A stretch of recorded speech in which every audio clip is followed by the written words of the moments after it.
Bismillahirrahmanirrahim. Nahmaduhu wa nusalli ala rasulihil kareem. We greet you with this dua of Nabi Muhammad alayhi salatu wasalam in this month of Rajab. Today we are in the, this month of Shaban. We are now in the 4th day of Shaban in Trinidad. By the time this video is on the internet, it will be more than the 4th day. We greet you with Assalamu alaikum wa rahmatullahi wa barakatuh, and with the dua which is most known, Allahumma barik lana fi Rajabin wa Shaban wa balighna Ramadan. And we want to commence a series of videos on a very painful topic, and that is that we are struggling, and this was my teacher struggled before me, and also that of that eminent scholar Dr. Muhammad Iqbal. We are struggling to build a new generation of scholars of Islam. If Dr. Iqbal was satisfied with the scholarship of his time 100 years ago, he would not have called for a reconstruction of religious thought in Islam.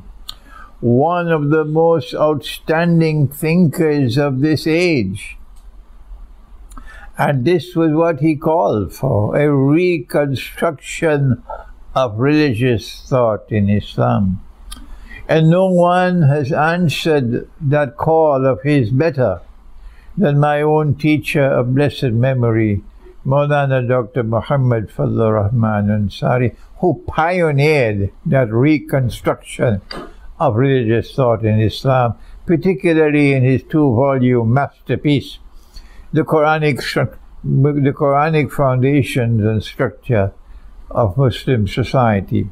And in that Institute of Islamic Studies which he established, the Alimia Institute of Islamic Studies in Karachi in Pakistan, where he trained me as a student, he trained me as a scholar of Islam. Their efforts, my teacher and his teacher before him, their efforts were directed towards building a new generation of scholars of Islam who would be the last shower of rain of this ummah. Prophet Muhammad, Allah's blessings be upon him, prophesied.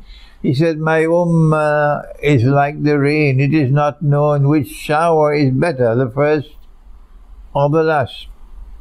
And it is because of the pathetic state of Islamic scholarship and the cry for a new generation, a reconstruction of religious thought in Islam, that we have forced for now, having attempted all my life to teach what my teacher taught me, and his teacher taught him, and trying to explain those who are in error, those who are in falsehood, that you are wrong. And we have not succeeded. They are not willing to listen to us. If we want to bring into being that new generation of scholars of Islam which will dazzle the world in time to come, then we need to part from falsehood. This is not that we are in falsehood. We are parting from those who are adamantly and obstinately attached to falsehood. And so the title of this series of videos is Parting from Falsehood. That does not mean we are parting from falsehood. We are parting from those who are obstinately who do not want to part at all from their false views.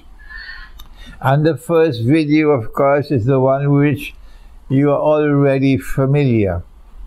We don't have to repeat what we have taught so many times in the past, that when you study the subject of Gog and Magog from the Quran, then it is clean and clear as daylight.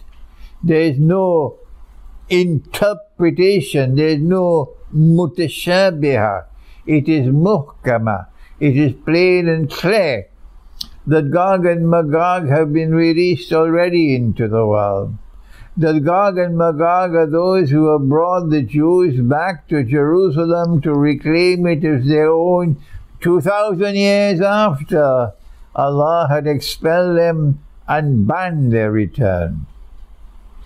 That Gog and Magog are those who have restored a state of Israel, a bogus state of Israel, in the Holy Land.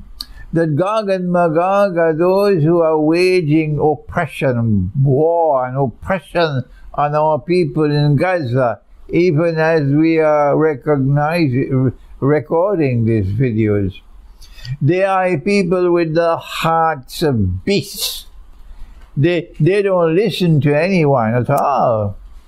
They're hell-bent on the river of blood in Gaza. They want to throw all the Palestinians, all of them, in Muslims as well as Christians, out into the desert. It doesn't matter. You are like cockroaches in our eyes. We are the chosen of the Lord God. That's false. This is Gog and Magog at work in the world today. But yet there are those who are insisting, obstinately so,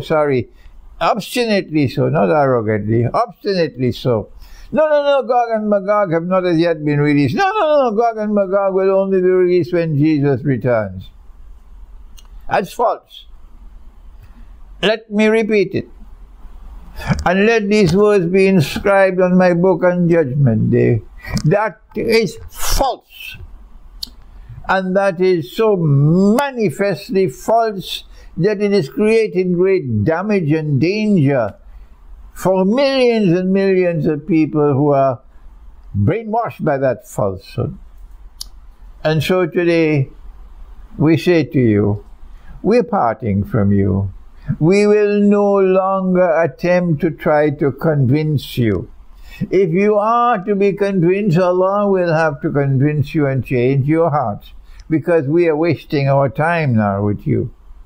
And more than that, you are a danger to us.